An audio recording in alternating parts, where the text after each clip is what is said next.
Vesela sem, ker se trudite in imate voljo delati za jezik in skupnost. Predsednica Republike Slovenije Nataša Pirc Musar je danes pred uradnim obiskom v Budimpešti obiskala slovensko narodno skupnost na Madžarskem. Predsednico republike je spremljal tudi soprog dr. Aleš Musar. Monošter Madžarska, 18.4.2023. Sporočila za javnost mednarodne aktivnosti. Obisk pri porabskih Slovencih je predsednica republike pričela v Gornjem Seniku z obiskom slovenske vzorčne kmetije, ki je med najbolj prepoznavnimi turističnimi točkami v Porabju in ima že od začetka leta 2015 pomembno vlogo pri ohranjanju slovenstva, jezika, kulture in narodne identitete. Z zanimanjem si je ogledala pestro dejavnost in ponudbo kmetije ter drugih lokalnih ponudnikov, ki se združujejo pod njeno streho.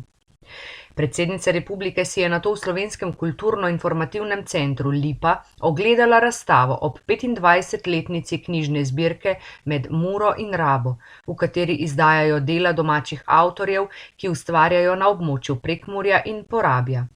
Predsednica je pohvalila prizadevanja skupnosti za ohranjanje slovenskega jezika predvsem med mladimi, ki žal vse pogosteje zapuščajo Porabje.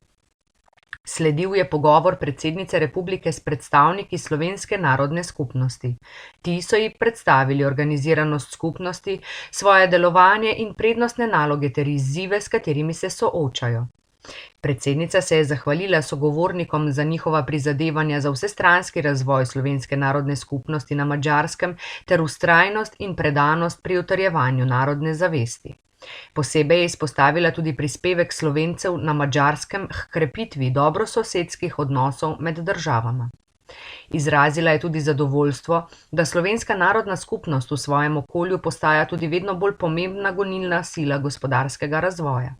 Pozdravila je okrepljeno podporo obeh držav gospodarskemu razvoju Porabja in Pomurja ter poudarila, da so gospodarski razvoj in delovna mesta ključni predpogoj, da bodo mladi ostali doma ter bo skupnost živa in aktivna.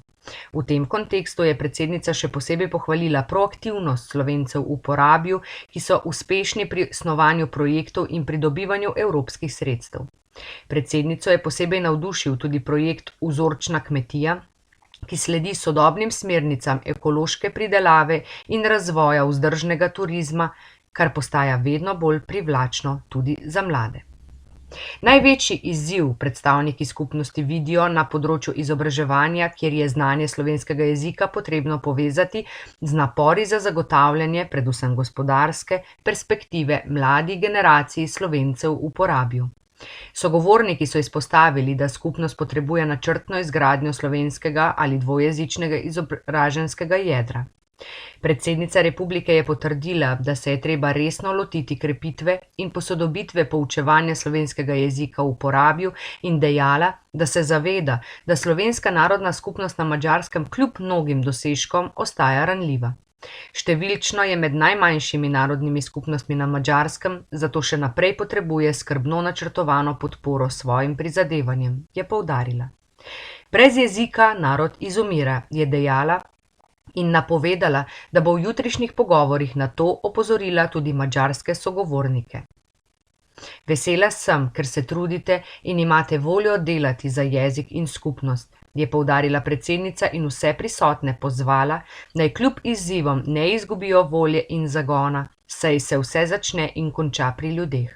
Ob tem je poudarila, da bo storila vse, kar je v njeni moči, da bo zastopala interese slovenske narodne skupnosti na Madžarskem.